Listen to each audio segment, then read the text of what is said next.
بسم الله الرحمن الرحيم يسبح لله ما في السماوات وما في الأرض الملك القدوس العزيز الحكيم هو الذي بعث في الأميين رسولا منهم يتلو عليهم آياته ويزكيهم ويعلمهم الكتاب والحكمة وإن كانوا من قبل لفي ضلال مبين وآخرين منهم لما يلحقوا بهم وهو العزيز الحكيم ذلك فضل الله يؤتيه من يشاء والله ذو الفضل العظيم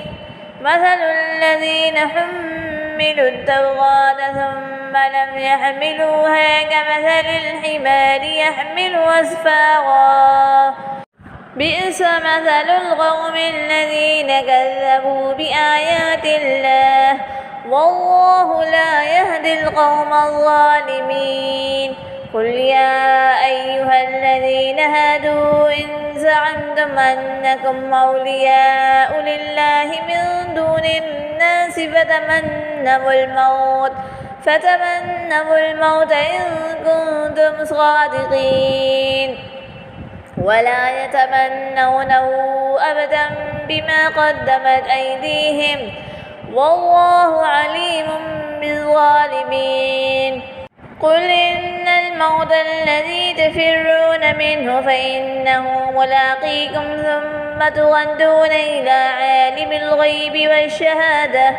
والشهادة فينبئكم بما كنتم تعملون يا أيها الذين آمنوا إذا نودي للصلاة من يوم الجمعة فاسعوا إلى ذكر الله وذروا البيع ذلكم خير لكم إن كنتم تعلمون فإذا قضيت الصلاة فانتشروا في الأرض وابتغوا من فضل الله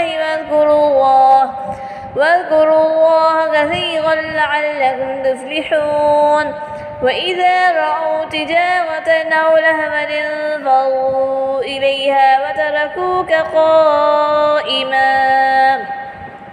قل ما عند الله خير من اللهو ومن التجارة والله خير الرازقين صدق الله العظيم.